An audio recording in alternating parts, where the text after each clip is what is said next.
Union members, ladies and gentlemen, there are children in India who sit in open pit mines instead of in school, holding heavy hammers instead of pencils, breaking stones that will be sold to Europe. There are young men who are working in mines, risking their lives for a bit of cobalt, so we have the latest mobile phones. There are textile workers who work 90 hours a week so that we can have as many t-shirts as possible for as little money as possible. We should be deeply embarrassed by this shameful situation. It's a situation we cannot longer ignore. It's our responsibility not to turn away. We must hold those who are directly responsible to account, the companies with operations around the world. Those with global profits must assume global responsibility. The corona pandemic has made this an even greater responsibility because it will increase economic pressure in many parts of the world. That means, for example, children being sent to work because their parents have lost their jobs. This pressure must not be put on the weakest members of society. This is why we are working on legislation in Germany to ensure fairness in supply chains. For me, 4 things are important in this regard. First, we must ensure that companies respect human rights not only in Europe, but all over the world. Second, we must cover the entire supply chain. And third, it must not only apply to a few large companies. Fourth, we must ensure that violations have consequences under civil law. In other words, the companies can be held liable. We will not accept a paper tiger. At the same time, we will draft such legislation with a sense of proportion. This means ensuring that it does not place too heavy a burden on small and medium-sized companies. For companies, this means that they be aware of human rights risk in their supply chains, address them and report on them.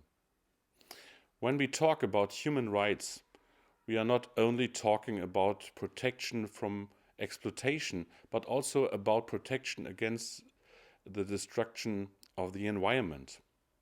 Because destroying the environment not only makes plants and animals sick, but people too. We can demand that companies do their best to eliminate such risks and that they pay attention on the situation and take action. Some companies are already doing so. They assume responsibilities on their own accord, and they expect policymakers to apply the same rules to everyone. This is also a question of a level playing field. The federal government is in agreement that it wants to introduce supply chains legislation before the end of this legislative period. There is still disagreement on the question of whether the act will be a sharp sword or a blunt knife. You know my position on this, ladies and gentlemen. Others have a different opinion, and they have allies. For weeks, lobbyists have been working against us. They are fighting against more corporate responsibility, and they are still fighting for non-binding regulations. We all know that this would mean non-binding rules don't work. We see this in the meat industry, where there is a massive amount of exploitation. We also see it in global supply chains. This is also confirmed by an evaluation that the federal government has carried out. Of course, national legislation on human rights due diligence, as we are planning, can only be the first step. Our aim is to achieve strong European regulation. This should take into account the 4 criteria I just mentioned. We are pushing for this in the framework of Germany's presidency of the Council of the European Union. The Commission has already announced that it will present a legislative proposal by 2021. To be frank, I would like to see action taken more quickly, but the important thing now is for something to be done. We in Europe must be able to be sure that the products in our shopping carts were not produced using slave labor or child labor. This is why we in the federal government support this European initiative. At the same time, we are pushing our own national legislation. There is no time to lose.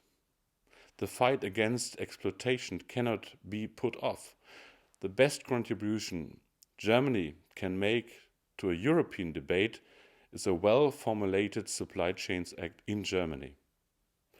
And I'm glad that we have so many commitment by people working on our side, above the trade unions and the Friedrich-Ebert-Stiftung. To the representatives of the Friedrich-Ebert-Stiftung, I would like to acknowledge that you have been working on this issue for supply chains for many years and have helped to build a broad social alliance. This includes not only the labor movement, but also the churches and many other civil society actors. This fight has paid off. Recent surveys show that 3 out of 4 citizens are in favor of legislation that obliges companies to ensure fairness in supply chains.